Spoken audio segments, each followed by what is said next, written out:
जय माता दी। प्रिय भक्तों, आप सभी का हमारे चैनल मन की शांति में बहुत बहुत स्वागत है। आज आप सब अधिक मास यानी पुरुषोत्तम मास महात्म्य का 19वां अध्याय सुनेंगे। अगर आप सब इसके पहले की कथाएं नहीं सुने हैं तो अवश्य सुनिए।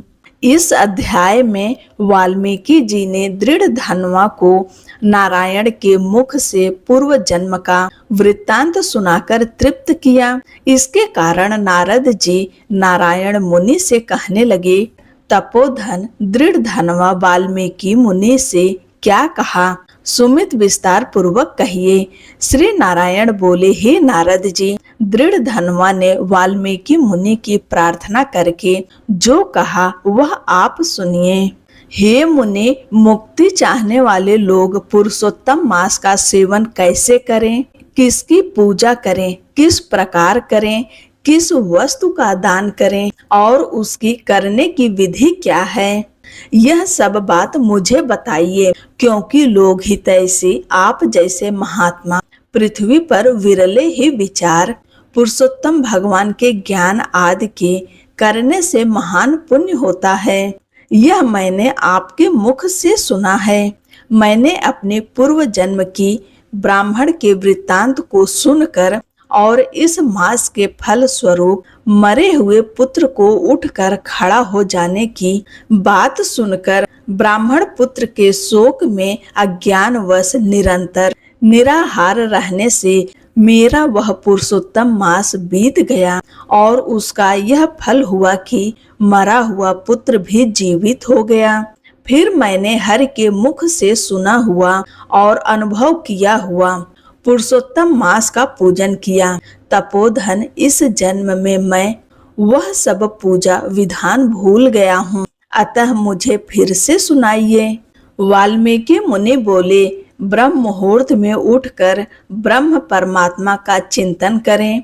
शुद्ध होकर हाथ पैरों को साफ जल से और मिट्टी से धोकर शुद्ध करें। शुद्ध होकर दातुन करें। दातुन करने के पश्चात फिर स्नान करें। यदि आप इन दोनों में तीर्थ स्थल पर हैं तो तीर्थ स्थल पर भी शुद्धता का ध्यान रखें। इन दोनों में दातून करते समय इस मंत्र को पढ़कर दातून करें। हे वनस्पति, आप हमें आयु, बल, यश, तेज, संतान, पशु, धन, ब्रह्म ज्ञान और बुद्धि प्रदान करें। बिना छिद्र के 12 अंगुल की बबूल की कनिष्ठ उंगली के समान मोटी, बिना गांठ की दातून करें। रविवार को दातून करना मना है, अतः 12 पलाश की शुद्ध लकड़ी से दातून करें। प्रातः काल भली भांति स्नान करें। समुद्र में मिलने वाली नदी का स्नान अधिक श्रेष्ठ माना गया है।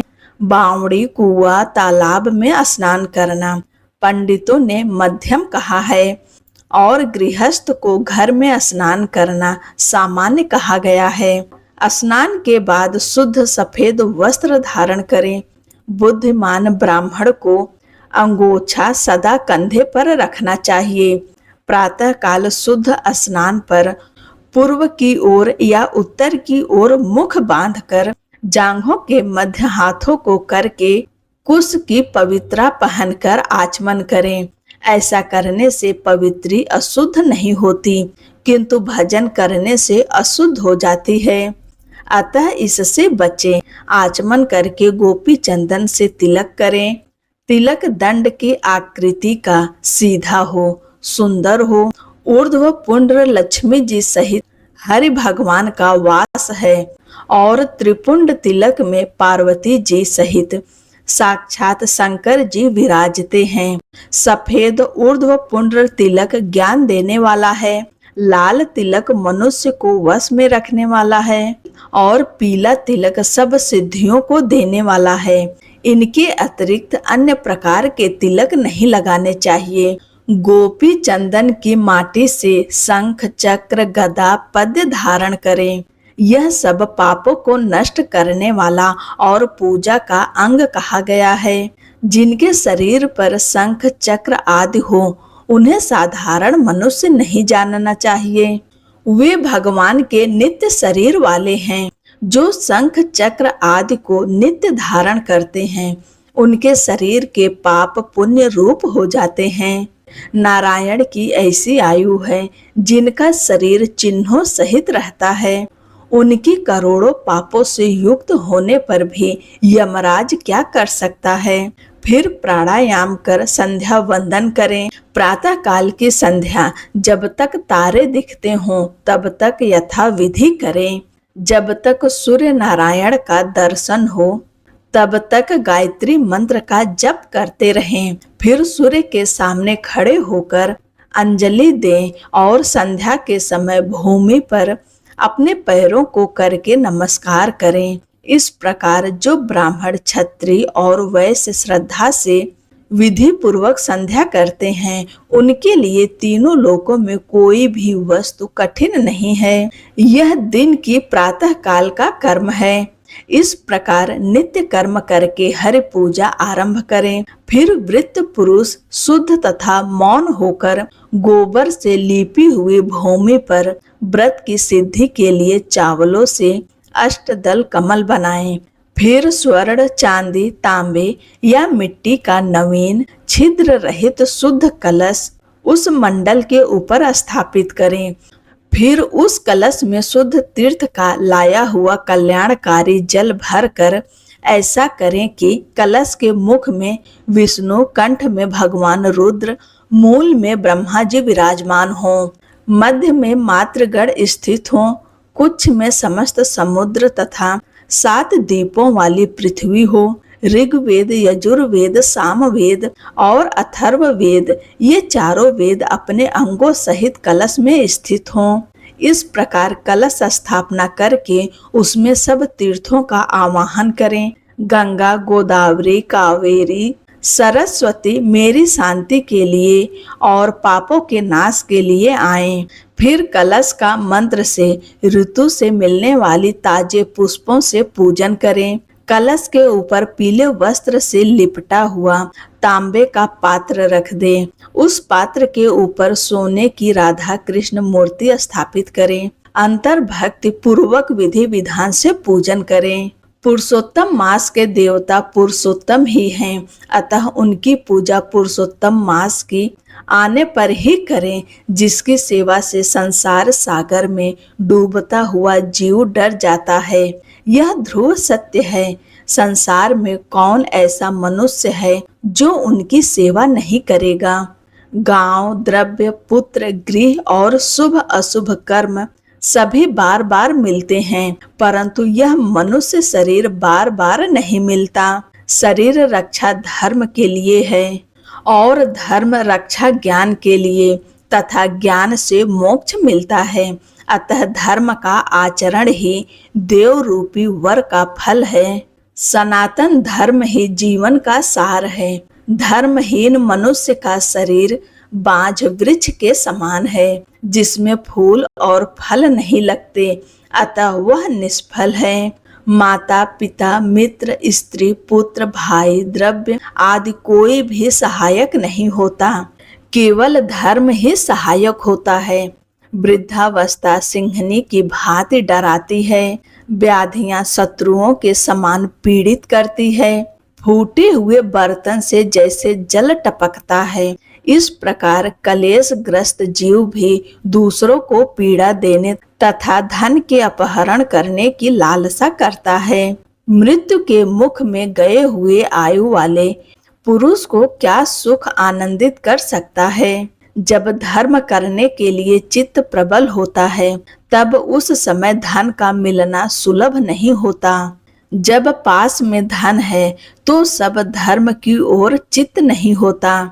जब धर्म कार्य में चित्त और धन दोनों होते हैं, तब उस समय सत्व पथ नहीं मिलता। जब इन तीनों चित्त, धन और सत्व पथ का मिलन हो जाए, तब बिना विचारे जो धर्म करता है वही बुद्धिमान है। बहुत धन होने पर हजारों प्रकार के धर्म कार्य किए जाते हैं, परंतु पुरुषोत्तम मास में थोड़े ही द्रव्य से महान धर्म होता है। स्नान, दान और कथा में विष्णु भगवान का स्मरण होना, इतना ही सत्कर्म किया जाए तो वह महान लाभ देता है। जैसे गंगा ही तीर्थ है, कामधेनु ही धन है, विद्या ही धन है और गुण ही सौंदर्य है, वैसे ही सब मासों में साक्षात पुरुषोत्तम मास ही श्रेष्ठ है। धर्म कार्यों में निंदा तथा भेद होकर भी साक्षात भगवान कृष्ण के नाम के प्रभाव से यह पृथ्वी पर विख्यात हुआ। जैसे सब प्राणियों के पांव हाथी के पांव में समा जाते हैं, वैसे ही सब धर्म और कलाएं पुरुषोत्तम मास में विलीन हो जाती है। पुरुषोत्तम मास के समान कोई पुण्य काल नहीं हो सकता। पुरुषोत्तम मास जैसा कोई मास नहीं है। इसके देवता पुरुषोत्तम भगवान ही हैं। अतः श्रद्धा भक्ति से पुरुषोत्तम भगवान की पूजा करें। शास्त्रों में निपुण शुद्ध सत्यवादी वैष्णव ब्राह्मण आचार्य के द्वारा ही पूजा करानी चाहिए। अंतरण में होने वाली काम क्रोध लोभ मद मत्सर रूपी बड़ी मछलियों से अत्यंत गंभीर वेग वाले इस संसार सागर को जो लांघना चाहे तो इस भारत खंड में आदि देव पुरुषोत्तम की ही विधि पूर्वक पूजा करनी चाहिए। इसके आगे आप सब अगले अध्याय में सुनेंगे। अब इसी के साथ सुनिए भगवत गीता का यह महात्म्य। भगवान शिव पार्वती जी से कहते हैं, सुंदरी अब तुम 10वें अध्याय के महात्म्य की परम पावन कथा सुनो, जो स्वर्ग रूपी दुर्ग में जाने के लिए सुंदर सोपान और प्रभाव की चरण सीमा है। काशीपुरी में वीर बुद्धि नाम से विख्यात एक ब्राह्मण था, जो मुझ में और प्रिया में नदी के समान भक्ति रखता था। वह पुण्य कीर्ति के अर्जन में तत्पर रहने वाला, शांत चित्त और हिंसा कठोरता एवं दुस्साहस से दूर रहने वाला था। जितेंद्रिय होने के कारण वह निवृत्त मार्ग में ही स्थित रहता था। उसने वेद रूपी समुद्र बार बार पार किया था। वह संपूर्ण शास्त्रों के तात्पर्य का ज्ञाता था। उसका चित्त सदा मेरे ध्यान में संलग्न रहता था। वह माँ को अंतर आत्मा में लगाकर सदा आत्म तत्व का साक्षात्कार किया करता था। अतः जब वह चलने लगता तब मैं प्रेमवश उसके पीछे दौड़ दौड़ कर उसे हाथ का सहारा देता रहता था।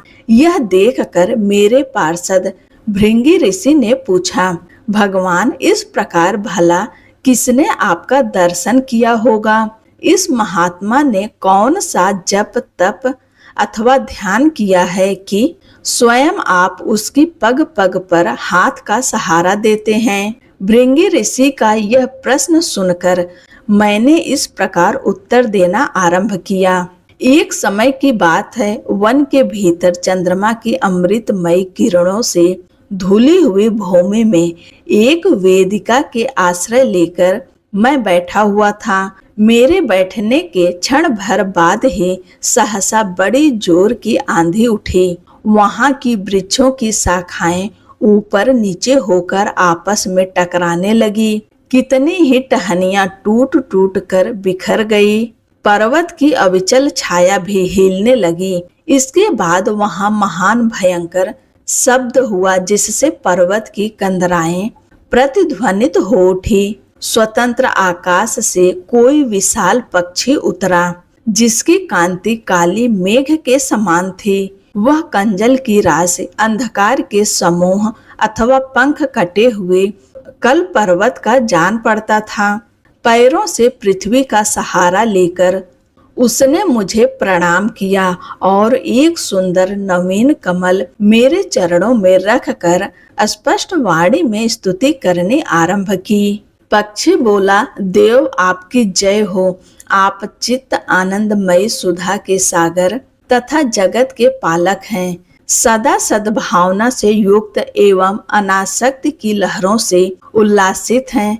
आपकी वैभव कथा का अंत नहीं है। आपकी जय हो। अद्वितीय वासना से परिपूर्ण बुद्धि के द्वारा आप त्रिवेणी मेलों से रहे हैं। आप जितेंद्रिय भक्तों के अधीन रहते हैं। तथा ध्यान में आपके स्वरूप का साक्षात्कार होता है। आप निर्गुण हैं।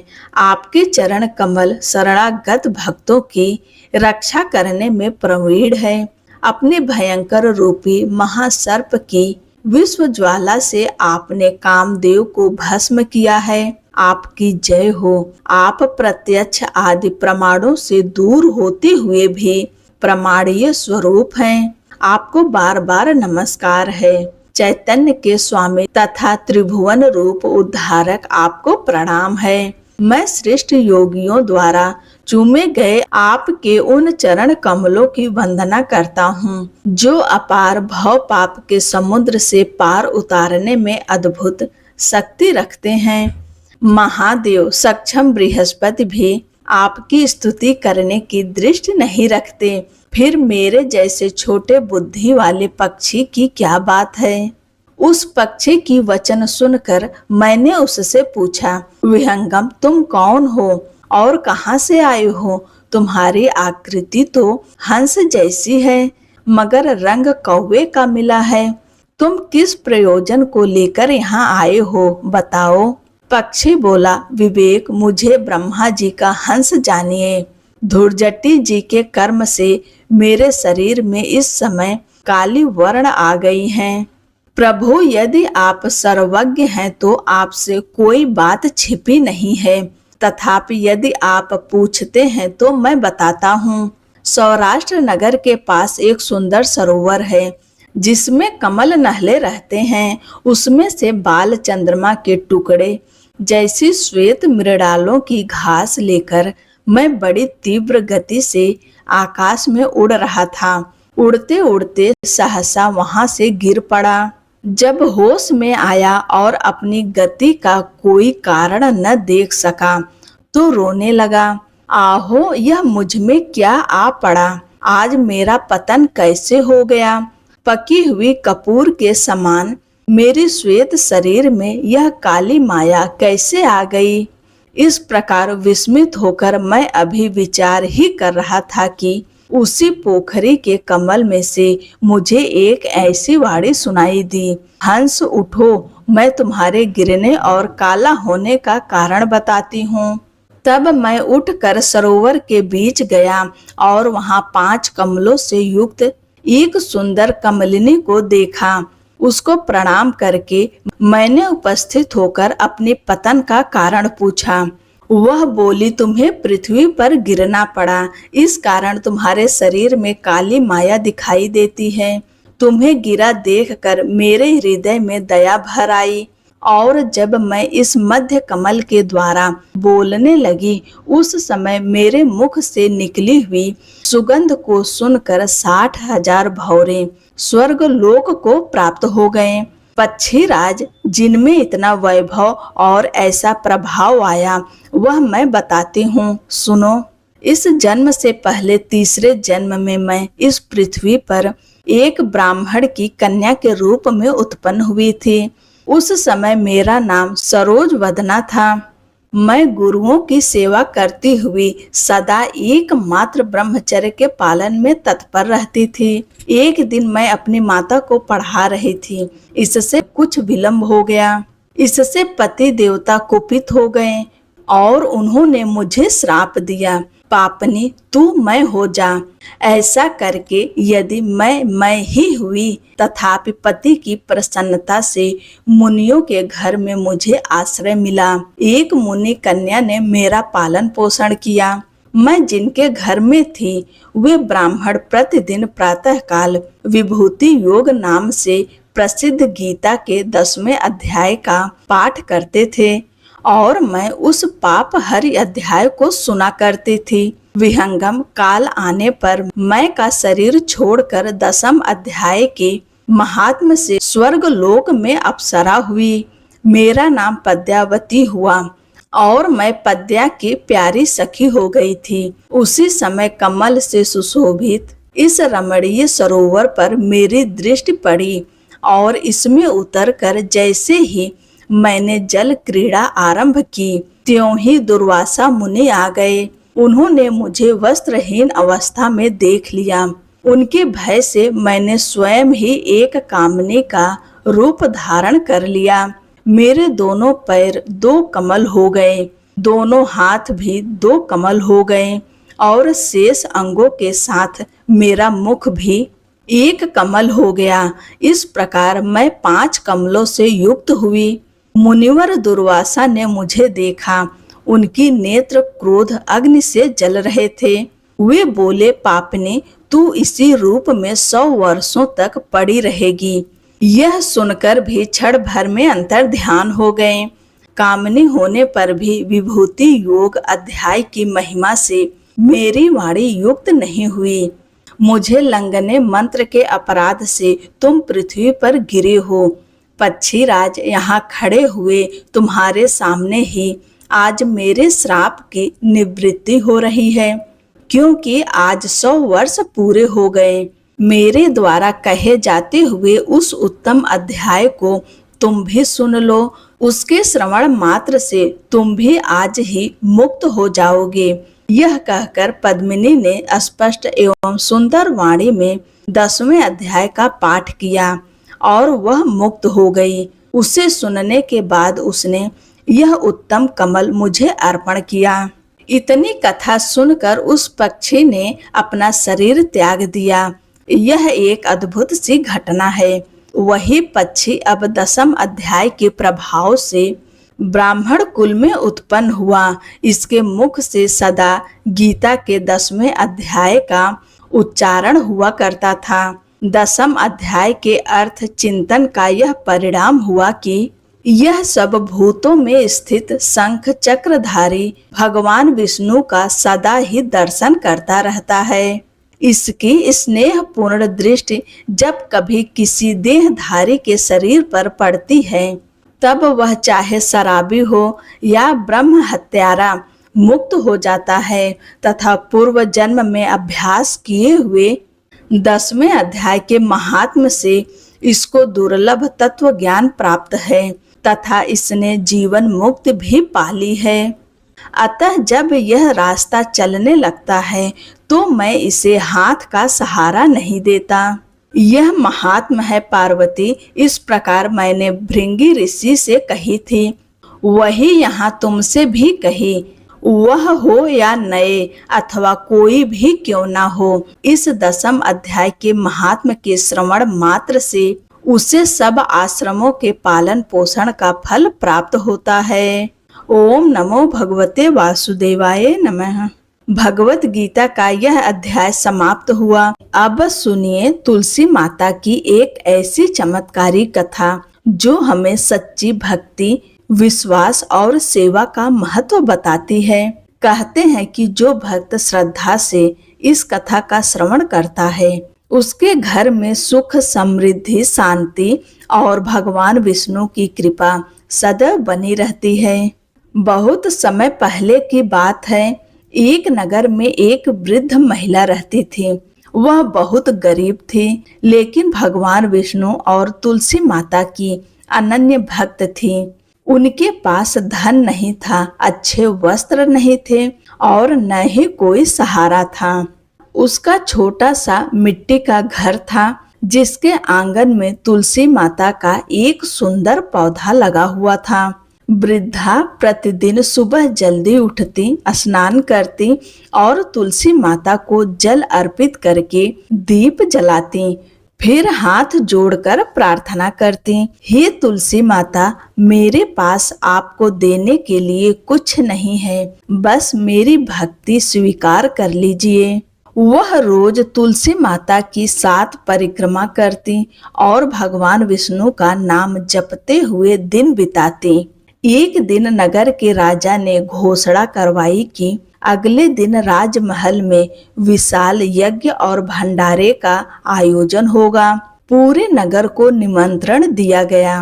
वृद्धा ने सोचा, काश मैं भी भगवान को कुछ अर्पित कर पाती, लेकिन मेरे पास तो अन्न का एक दाना भी नहीं है।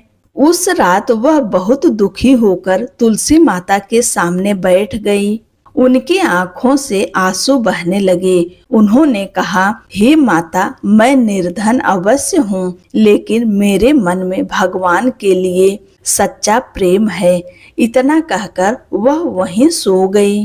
रात में तुलसी माता ने उसे स्वप्न में दर्शन दिए। माता ने मुस्कुराते हुए कहा, बेटी, कल सुबह मेरे नीचे की मिट्टी में तुम्हें एक स्वर्ण मुद्रा मिलेगी। उसे लेकर भगवान के लिए भोग बना देना। सुबह होते ही वृद्धा ने वैसा ही किया। तुलसी माता के पास मिट्टी हटाते ही उसे सचमुच एक चमकती हुई स्वर्ण मुद्रा दिखाई दी। वृद्धा के खुशी का ठिकाना न रहा। उसने उस मुद्रा से थोड़ा आटा, घी और गुड़ खरीदा और प्रेम से भगवान के लिए प्रसाद बनाया। जब वह राजमहल पहुंची तब वहां बड़े बड़े धनी लोग सोने चांदी के थालों में भोग लेकर आए थे। वृद्धा संकोच में एक कोने में खड़ी हो गईं।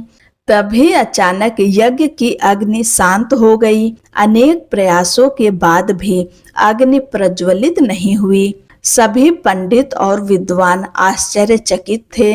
उसी समय आकाशवाणी हुई, जब तक सच्चे प्रेम और भक्ति से लाया गया भोग भगवान को अर्पित नहीं होगा, तब तक यह यज्ञ पूर्ण नहीं होगा।